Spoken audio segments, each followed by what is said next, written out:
하나님 앞에는 감사하고 사람을 만나면 사랑하고 그 다음에 늘 자신을 볼 때는 행복하다는 걸 늘 느끼며 살아야 됩니다. 그런데 우리가 세상을 보면서 자신도 모르게 튀어나오는 말이 힘들어, 죽겠어, 못 해먹겠어, 뭐 이런 식으로 그냥 튀어나온단 말이에요. 왜 그럴까요? 여러분, 때를 몰라서 그렇습니다. 때. 세상이 약해지고 자신의 모습이 점점 늙고 병들고 변화될 때에는 그 모든 것들을 과거만 생각하고 방어하려고 하고 하니까 불안한 거예요. 그러나 그 모든 것을 보면서 때를 알면 됩니다. 아, 때구나. 말세가 가까이 오는구나 라는 걸 깨달으면 조연하게 받아들일 수 있습니다. 여러분, 잉태한 사람이 출산하는 것은 때가 있잖아요. 출산 안 하려고 해도 안 할 수가 없어요. 때가 오면 해야 돼요. 그 때가 되면 출산하게 돼 있어요. 아이들이 크면서 아이에 머물고 싶고 청년에 머물고 싶고 장년에 머물고 싶어도 아이는 자라 청년이 되고 청년은 장년이 되고 장년은 노년이 되고 노년이 되면 하나님이 정한 대로 하나의 흙으로 돌아가는 거예요. 때예요. 변화를 보면서 불안한 것이 아니라 아, 때구나. 물러갈 때가 되면 아, 물러갈 때구나. 받아들여요. 그런데 이것을 못 받아들이고 내일 아침이면 태양이 그냥 있지 않고 정오로 저녁이 오는 거예요. 밤을 두려워하면 안 되죠. 아, 밤이 오는구나. 내가 이 시간, 이때에 뭐를 해야 될까?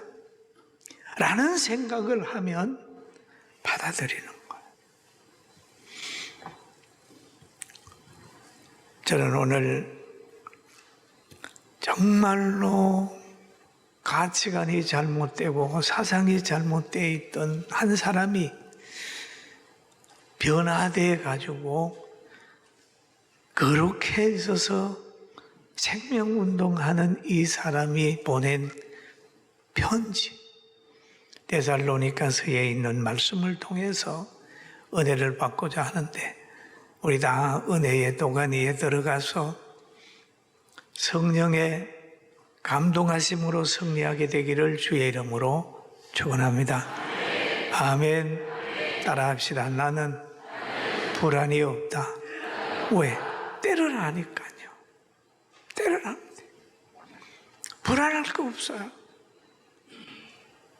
그런데 오늘 힘든다, 죽겠다, 못하겠다, 못 살겠다 그게 아니라 그래, 할 수 있어. 때는 나의 영역이 아니야. 때는 내가 만들려고 해서 때는 건 아니에요. 때는 나의 영역이 아니야. 하나님의 영역이야. 저 가는 거예요. 때는.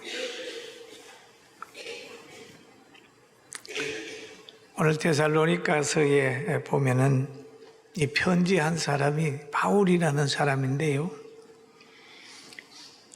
이 사울이라는 과거의 사울인데 예수님 만나고 이름이 바뀌었어요. 바울이 됐어요. 그는 예수 믿는 사람들을 아주 미워했어요. 제사장들 반열에 서가지고 예수님 죽이는 사람들의 반열에 서다 보니까 예수님 믿는 사람들도 박해하려고 제사장들의 그 모든 권한을 등에 업고 저 다메섹에서 복음 전한다는 소리를 듣고 잡으러 가는 겁니다. 가는 길에 길바닥에서 예수님을 만났어요. 성경에 보면은 사울이 길을 가다가 다메섹에 가까이 이르렀더니 호련히 하늘로부터 빛이 그를 두루 비추는지라. 땅에 엎드려 저 들음에 소리가 있어 이르시되 사울아 사울아 너가 어찌하여 나를 박해하느냐 하시거늘 대답하여 주여 누구시니까 이르시되 나는 너가 박해하는 예수라. 나는 너가 박해하는 예수라. 여러분, 예수님의 제자들을 박해하는 것이 바로 예수님을 박해하는 거예요. 교회를 박해하는 것이 바로 예수님을 박해하는 것이고, 예수님을 박해하는 것이 하나님을 박해하는 겁니다. 이 말을 두고 땅에 엎드려져 가지고 꼬만 눈이 어두워지고 3일간 많은 고통 속에서 회개를 했어요. 그 회개하고 난 후에 삶이 달라졌어요. 그렇게 원수만큼 여겼던 제자들하고 한 팀이 돼가지고 복음을 전했습니다. 여러 곳에 가서 복음을 전하면서 교회를 세웠어요. 교회를 세우고 난 후에 여러 곳에서 떨어져 있을 때에 바울 사도는 편지를 통해 가지고 그 성도들에게 말을 하는 거예요. 이렇게 살아라. 칭찬도 하고 책망도 하고 그런 일을 했어요. 그런데 바울 사도가 데살로니가 성도들에게 그런 편지를 하는 겁니다. 성경에 보면 바울과 실로 안노아와 디모데가 데살로니가 편지했어요. 그럼 바울은 데살로니가 교회를 생각하면 기분이 너무너무 좋은 거예요. 왜냐하면 자기가 보기에 너무너무 건강한 교회예요. 그렇잖아요. 여러분이 누구를 생각하면 기분이 좋을 때가 있죠. 근데 누구를 생각하면 기분이 나쁠 때가 있잖아요. 저도 보면은 어떤 성도를 생각하면은 하나님 저 성도에게 저런 은혜를 주셨네요. 감사합니다. 하나님께 감사 기도를 할 때도 있지만은 때로는 그렇지 않을 때 하나님 저분을 좀 고쳐주세요. 마음 상할 때도 있어요. 그런데 바울 사도는 데살로니가 교회를 보니까 너무 기분이 좋아요. 그러면서 칭찬을 합니다. 어떤 칭찬을 하냐 하면 너희 믿음의 역사와 사랑의 수고와 우리 주 예수 그리스도에 대한 소망의 인내를 우리 하나님 아버지 앞에서 끊임없이 기억함이니라는 얘기를 해요. 그럼 데살로니가 교회를 보니까 믿음의 역사가 있어요. 행동하는 믿음이에요. 믿음의 열매가 있어요. 예수님의 심령으로 바라보니까 정말 좋은 교회예요. 좋은 사람은 사람을 외모를 취하지 않아요. 세상의 가치관을 가지지 않아요. 사람의 외모를 보고 판단하지 않아요. 사람을 사랑의 대상으로 대하는 예수님의 심정을 가진 거예요. 우리가 사람을 볼 때에 얼마나 가졌느냐, 얼마나 멋있느냐, 얼마나 배웠느냐, 얼마나 근력을 가졌느냐, 그거 보면 안 되잖아요. 하나님의 눈으로 보면 가난하고 병들고 늙고 그래도 다 사랑의 대상이고 구원의 대상이에요. 근데 데살로니가 교회가 그런 가치관을 가지고 믿음의 역사를 하고 있으니까 바울이 그 교회를 칭찬을 합니다. 근데 예수님의 말씀 가운데 이런 말씀이 또 있어요. 제자들 보고 하는 말이 마태복음 7장 15절에 보면 거짓 선지자들을 삼가라. 양의 옷을 입고 너희에게 나오나 속에는 노략질하는 일이라 라는 얘기를 합니다. 선지자가 얼마나 좋아요. 그런데 그 선지자가 거짓 선지자. 거짓 선지자는 경계의 대상입니다. 거짓말하는 거예요. 계시도 안 받았으면 계시 받았다고 그러고 그러는 거예요. 그런데 말만 들으면 넘어갈 수밖에 없어요. 그런데 양의 모습처럼 순수하고 착한 것 같은데 속에는 노략질하는 일이라 하는 거죠. 말을 들어보고도 판단이 구별이 안 되고 외모를 봐도 구별이 안 되는 거예요. 이거 어떻게 해야 될까요? 예수님께서 말씀하셨어요. 열매를 봐라. 열매를 봐라. 거짓 선지자를 볼 때 열매를 봐라. 그 열매를 보면 뭘까요? 열매를 보면 나무 때는 판단이 안 돼도 열매를 보면 이 열매 보면 알아요.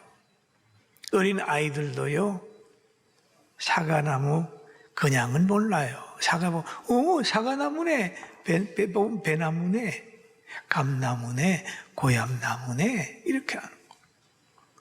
그러면 사람을 판단할 때도 보면은요, 부모를 보고 친구를 보고 그 사람이 머물렀던 언저리에 어떤 일을 했느냐 하는 걸 가만히 보면 좋은 사람일 수도 있고 나쁜 사람일 수도 있어요. 여러분, 열매를 보는 눈이 있기를 주의 이름으로 축원합니다. 그래서 예수님께서 마태복음 7장 16절에서 19절에 보면 그런 말 하지요.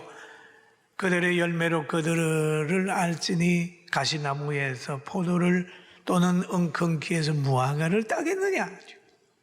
이와 같이 좋은 나무마다 아름다운 열매를 맺고 못된 나무가 나쁜 열매를 맺나니 좋은 나무가 나쁜 열매를 맺을 수 없고 못된 나무가 아름다운 열매를 맺을 수 없느니라. 아름다운 열매를 맺지 아니하는 나무마다 찢겨 불에 던져지느니라 라고 하는 얘기. 좋은 열매 맺지 않는 나무를 불에 던지는 것처럼 여기에 열매는 사람을 비유하는 겁니다.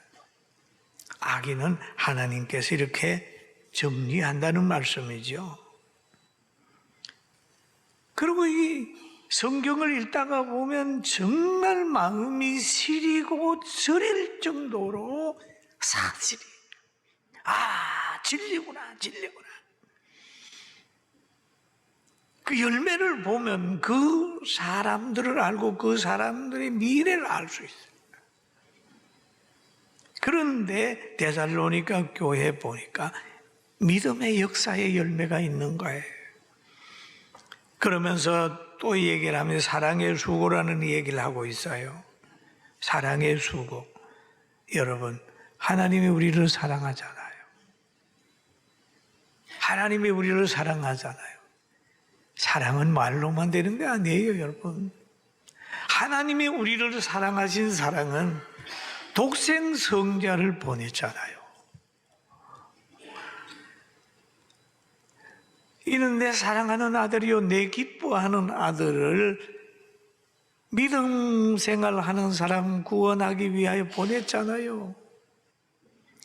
사랑의 수고라고 하는 것은 희생입니다.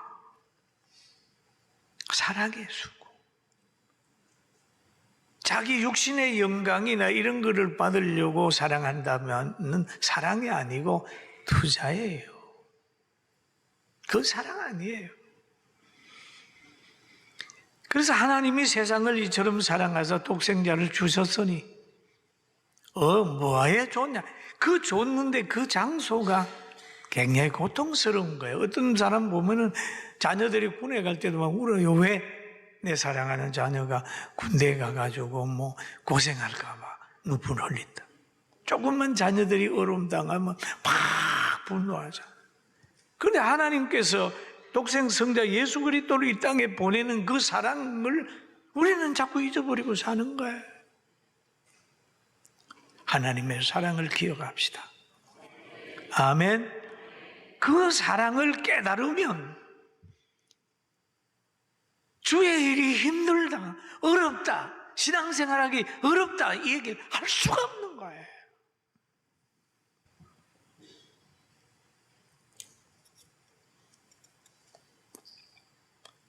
저는 우리 교회에 성도들을 생각할 때마다 때로는 너무너무 감사하고 하나님께 기도해. 요즘에도 저한테 보고하는 내용을 보면 며칠 전에도 제 핸드폰에 목사님 저녁 시간에 어르신들 저녁에 88명이 식사를 하고 가셨는데 누가 와서 봉사했어요. 그 돈 받는 데 아니에요. 어디 보조받아 하는 게 아니에요. 참체 헌신하는 거예요. 그게 하루 이틀이 아니에요. 계속 월요일부터 금요일까지 쭉. 그 사랑의 헌신이 있으니까 많은 사람들이 위로를 받고. 사랑에는 수고 따라다니죠. 1장 6절에 보니까 이렇게 기록하고 있습니다. 우리 한번 같이 보실까요? 또 너희 많은 환난 가운데서 성령의 기쁨으로 말씀을 받아 우리와 주를 본받는 자 되었으니라는 거죠. 여러분, 우리와 주, 바울 사도도 본받고 예수님도 본받았다. 그렇죠?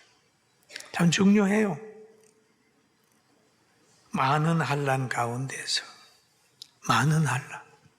우리가 살아가면서 신앙생활하면서 많은 환난 당할 수 있어요. 여러분 가난에 시달릴 수 있어요. 질병에 시달릴 수 있어요. 박해받을 수 있어요. 환경과 관계 때문에 밤잠 설치면서 괴로워할 수 있어요. 여러분이 전 세계를 돌아보세요. 이스라엘은 이란하고 전쟁하지요. 또 러시아는 우크라이나하고 전쟁하지요. 가장 잠시도 편할 장소가 없어요. 그냥 사상전하고 막 전쟁, 영적 전쟁을 하잖아요.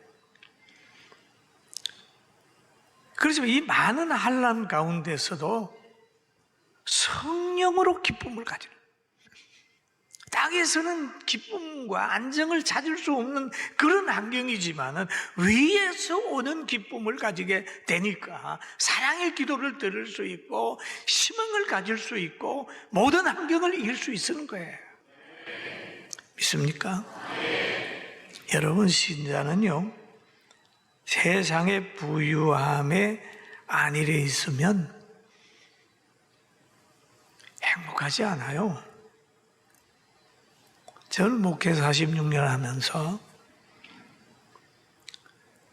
항상 가난하고 항상 배고프고 항상 목말랐어요. 지금도 그래요. 육신적으로 생각하면 뭘 그렇습니까? 그러죠. 육신적인 생각이 아니라 제 가치관. 개척하면서는 영적으로 전도에 목말라 있었어요. 전도에. 기도에 목말라 있어요. 전도해야 되지, 기도해야 되지, 사랑해야 되지, 말씀 준비해야 되지, 애국해야 되지. 여기에 계속 목말라.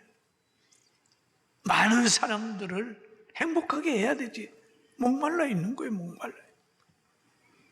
배고픈 사람이 음식을 찾듯이 목마른 사람이 샘 파듯이 뭐 그렇게.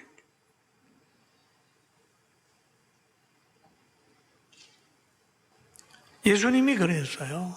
의에 줄이고 목마른 자는 복이 있나니 그들이 배부를 것이며. 여러분이 안일하지 말고 때에 맞는 목마름, 때에 맞는 배고픔 견디면서 성장하시길 주의 이름으로 축원합니다. 아멘. 지금은 제가 제가 지금 찬송을 만들잖아요.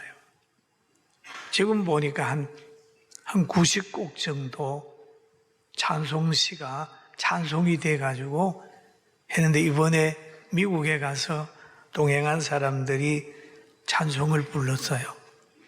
불렀더니 그거 영어로 좀 번역해서 보내주면은 그 교회도 열심히 찬송 같이 하겠다고 얘기를 했어요. 이제는 세계 사람이 부르는 찬송가로 만들어지게 될 줄로 믿습니다.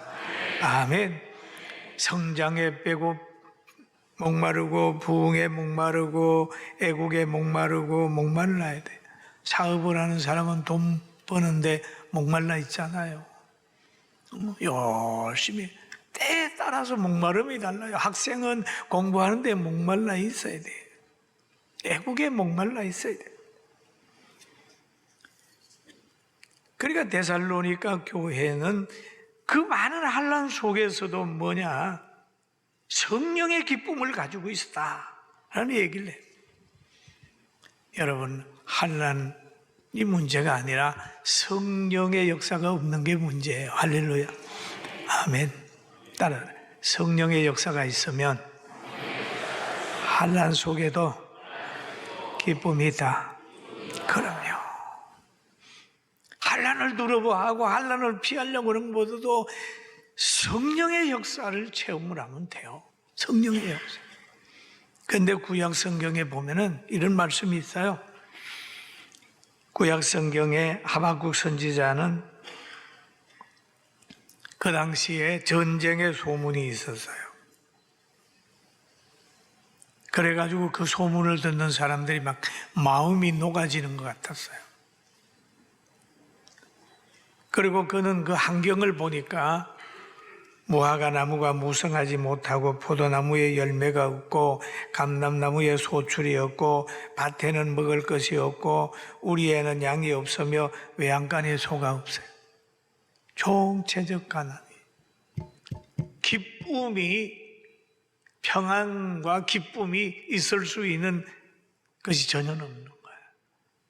나라의 미래도 없고 개인적으로 봐도 아무 미래도 기쁨이 없어요. 그럼에도 그는 18절에 보니까 나는 그런 고백을 하잖아요. 한번 같이 읽을까요? 나는 여호와로만 즐거워하며 나는 구원의 하나님으로만 기뻐하리라. 아멘. 오늘부터 우리 기뻐하는 거요. 아멘. 나는 여호와로 인하여. 그러면 이런 능력이 어디에서 왔을까요? 여호와는 나의 힘이시오라고 하는 그런 가치관을 가지게 되니까 그렇게 된 거예요. 데살로니가 교회가 그렇게 성령의 기쁨으로 바울 사도를 본받고 예수님을 본받게 되니까 그 지역의 마게도니아와 아가야에 있는 모든 믿는 자의 본이 됐어요. 닮고자 하는 교회가 됐어요. 그러니까 바울이 얘기를 하는 거예요.